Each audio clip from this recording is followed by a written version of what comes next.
I think Winston Churchill will be quite an entertaining chap to sit down and have dinner with.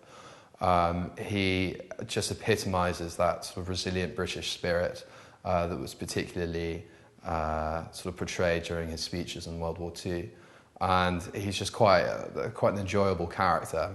I think I'd have dinner with Benjamin Franklin. And I know that sounds like a weird answer, but he lived at a really interesting time. And he's a world traveler, went as an ambassador to France. He's also kind of a party guy, so I think the dinner would be really fun. My mother passed away like 4 years ago, so if I could have, I've always said I would give away anything and everything for one more day with her, so I'd have to pick her. I mean, it's an easy decision. I think it would be a lot of fun to be a musician. I think a lot of people probably say that, but I can't sing, I can't play an instrument, and so it's basically the antithesis of anything I can do, so it would definitely be that. I think my dream job would be maybe being an ambassador, traveling around the world and seeing all the different things and working as kind of an advocate for our country, and then also trying to help other countries in some form or another. Just seems like the best job around. I would absolutely be a forensic scientist, and I'd work for the FBI, and I'd be a secret agent, and I would absolutely dive headfirst into every case I had and have the best time doing it.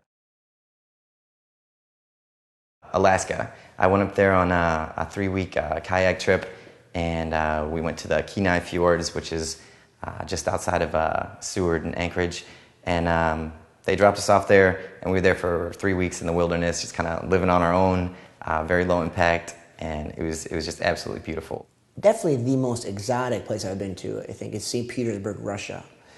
And they have the Hermitage Museum, which is the old Tsar's castle. And I'm an art appreciator, not an aficionado, not a buff, but the art collection there is unbelievable. I mean, I've been to, the Art Institute here, and I've been to the Prado in Spain, I've been to the Vatican museums, I've seen some incredible museums, but the Hermitage collection is 10 times better. Dubai, and I was there twice, about 2 years ago, and for work and a little bit of leisure above it, we did a party in the desert about an hour outside of Dubai, where camels roamed and Arabian men rode Arabian horses.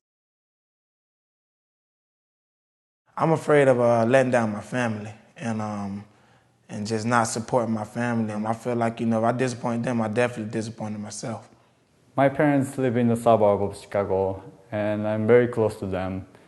But in a couple of years, they're going to move back to Japan for the rest of their life. And I'm afraid of not being there to take care of them. And flying in heights, definitely don't like flying. When you're up in the air and you hit that turbulence, I just get real shaky, real nervous. I don't like that feeling of being completely out of control and being up in the air where humans were clearly not meant to go. I'm probably most afraid of monkeys. I recently took a trip to the Caribbean, and they had monkeys that were on these men's shoulders, and as you walk by, they'd put it on your shoulder and try to get you to pay to get it off. It was really terrifying. They had little man hands, and it was just really scary. Deal breaker number 1, do not be late. That is the first thing I tell everybody. I cannot stand people being late. I'm very busy schedule. Everyone's got a busy schedule. Respect my time. I'll respect your time. Don't show up late. I can't stand it. It drives me bananas. Smoking's a deal breaker. And just, I guess being self-involved is kind of one of those things. There's a whole world out there and all these different people, and just not being aware of what's going on around you just kind of...